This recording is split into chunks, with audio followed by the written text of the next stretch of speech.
우리 교회에 어린 아이들을 키우고 있는 부모님들은 자녀 교육에 굉장히 신중하셔야 될 거예요. 응? 학원 잘 보내주고 맛있는 거 먹여주고 이런 건 중요하지 않아요. 응? 뭐 학원 많이 다니는 거 별로 중요하지 않습니다. 좋은 음식, 좋은 옷을 입는 거 별로 중요하지 않아요. 사람은 내면이 다듬어져야 외적인 것이 잘 어우러지지, 내면적인 것이 잘못되어 있으면 외적으로 아무리 꾸며봐야 그것은 가식이 될 수밖에 없습니다. 자, 오늘 이 부분을 좀 생각해 볼 텐데, 이 미련하다라고 하는 말에 이 어원을 좀 찾아보면은요, 어리석다는 말로 연결이 됩니다. 미련하다라고 하는 건 어리석음의 결과라고 얘기할 수 있겠죠. 그래서 이 사무엘상 25장에 보면 나발이잖아요. 이 사람이 이름이 나발이다. 이 사람은 미련한 자다라고 아비가일이 말을 하는데, 그 나발이 이제 어리석다라는 말입니다.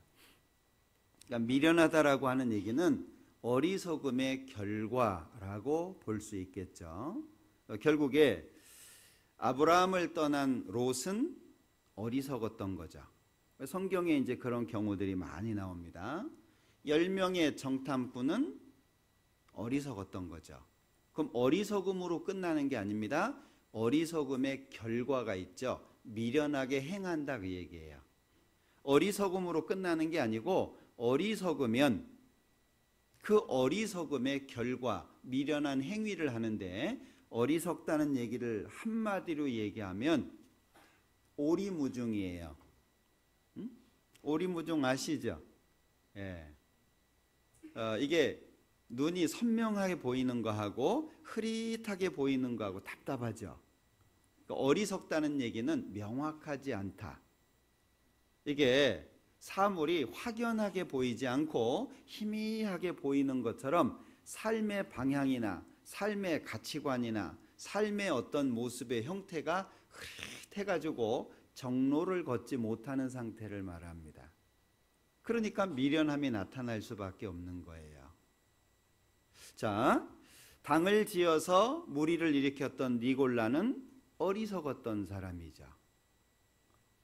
그런가 하면 복음을 대적하고 복음을 받아들이지 않는 것 또한 어리석다고 얘기할 수 있겠죠. 사도행전 24장에 보면 벨릭스라고 하는 사람이 나오는데, 이 사람이 구원을 받을 수 있었던 사람이에요. 그런데 말씀을 두려움 가운데 들었습니다. 그런데 받아들이지 않아요. 그리고 오히려 바울한테 돈을 받을까 해서 자주 불렀다고 돼 있잖아요. 어리석은 사람이거든요. 저는 아이들을 키우는 어머님들한테도 아이는 다듬어지지 않은 이 원석과 같아가지고 어떻게 다듬느냐에 따라서 아이 모습이 만들어집니다.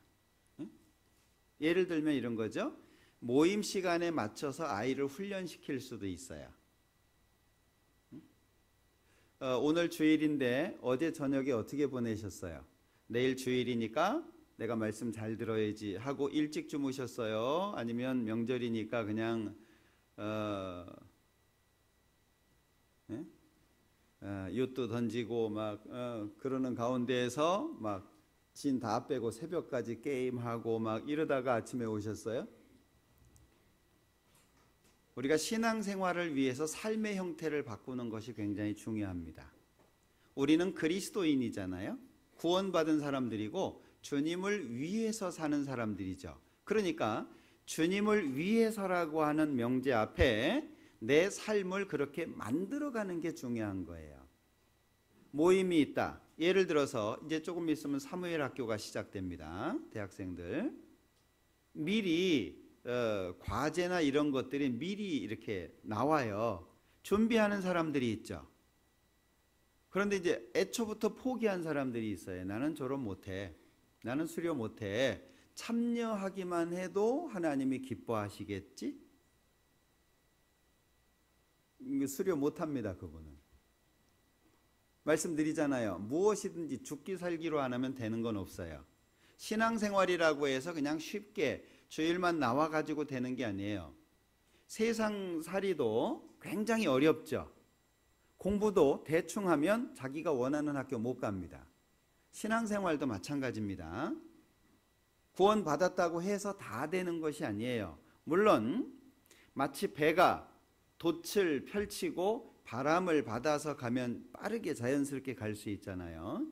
바람이 성령의 역사라고 한다면 돛을 펼치는 것은 성령의 역사를 받을 수 있어야 되잖아요. 바람이 아무리 불어도 돛을 접어놓고 있으면 영향을 못 받습니다. 그러니까 내가 신앙생활을 제대로 하기 위해서 삶을 어떻게 바꿀까? 주일날은 말씀을 반드시 들어야 되고 주일날은 함께 해야 되잖아요. 그런데 주일날 함께 하지 못하는 문제가 있어요. 그걸 포기할 수 있어야 신앙생활이 돼요. 예수님께서는 나를 구원하기 위해서 자신의 생명을 포기하셨어요. 그래서 구원이 완성이 된 겁니다. 구원이 겨우 예수님이 십자가에 죽어가지고 죄 용서하고 간단하게 보이십니까? 자기의 생명을 포기하지 않으면 구원이 안 돼요. 하나님께서 우주 만물을 창조하십니다. 지극히 영광 중에 계셨습니다. 그분이 모든 걸 다 포기하고 이 땅에 오시지 않으면 구원이 안 돼요. 우리가 구원을 받기 위해서는 하나님께서 가장 큰 것을 포기하신 겁니다. 예수님께서 자기의 생명까지 포기하신 거예요. 그래서 구원이 완성이 된 겁니다. 우리는요,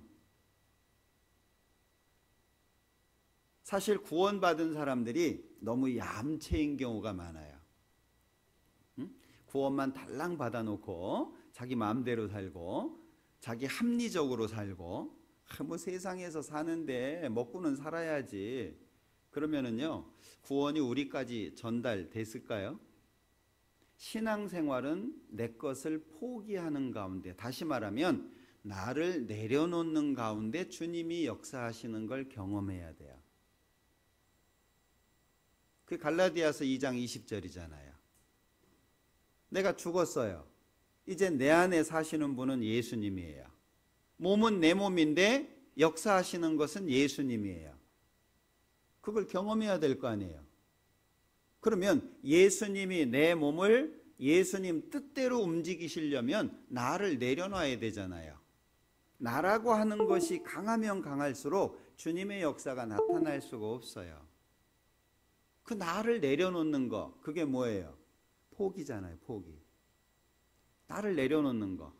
내 목적, 내 삶의 방향, 내 이상, 내 어떤 욕망, 내가 바라는 어떤 것들, 그걸 가지고서 어떻게 주님 뜻대로 살 수 있겠어요? 포기해야 됩니다. 어떤 경우에는요, 마치 파란 쪽 잘라내는 것처럼 소중한 거 잘라내야 돼요. 왜? 신앙생활은 취미생활이 아니거든요. 신앙생활은 목숨 걸고 하는 생활입니다. 왜? 예수님이 목숨 걸고 구원을 완성하셨어요. 그리고 이 복음이 우리에게까지 전해지기까지 수많은 사람들이 목숨을 버렸어요. 그래서 기독교 역사 속에 순교자가 6천만 명 이상이라 그러잖아요. 얼마나 많이 죽었어요. 그분들이 죽어가면서까지 복음을 지켰기 때문에 이것이 우리한테까지 온 거예요. 근데 지금 우리 시대는 라오디게아 교회 시대라 그러죠. 계시록 2장 3장에 있는 마지막 교회. 뜨뜻미지근한, 덥지도 않고 차갑지도 않고, 안 믿는 것도 아니고 믿는 것도 아니고, 참 이상한 시대죠. 그게 성경에 말씀하시는 마지막 시대입니다. 교회당에 와서도 말씀을 잘 들으려고 하는 노력이 별로 없어요. 그래서 제가 말씀드리죠. 구원받아서 1년 이상 되신 분들은 노트 갖고 기록하라고. 대개 청년들은 기록을 합니다. 그리고 어머님들의 일부는 기록을 합니다. 왜요? 이게 뭐냐? 내가 말씀을 놓치지 않고 잘 들으려고 하는 노력이라는 거예요. 넉넉고 가만히 있는데 은혜가 폭포수 쏟아지듯이 쏟아지지는 않습니다. 그러니까 말씀 1시간 반 들었는데 아무런 은혜 없이 끝날 수도 있어요. 말씀을 듣고 나서 남는 게 아무것도 없을 수 있다는 거죠. 우리가 주님을 위해서 뭔가 포기하는 거, 내가 주님을 위해서는 이거 포기할 수 있어. 그래야 주님을 경험할 수 있고 주님의 깊은 것을 우리가 더 얻을 수 있습니다. 이 미련이라고 하는 것은 바른 것을 보지 못하게 하는 거잖아요. 자기가 잘못된 길로 가고 있으면서 그것이 잘못됐다라고 하는 걸 모르는 거예요. 자, 사무엘상 25장 한번 보죠.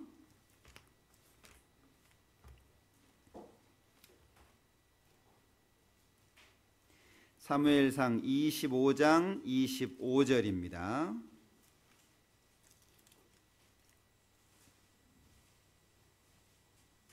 25절 원하옵나니 내 주는 이 불량한 사람 나발을 개의치 마옵소서. 그 이름이 그에게 적당하니 그 이름이 나발이라. 그는 미련한 자니이다.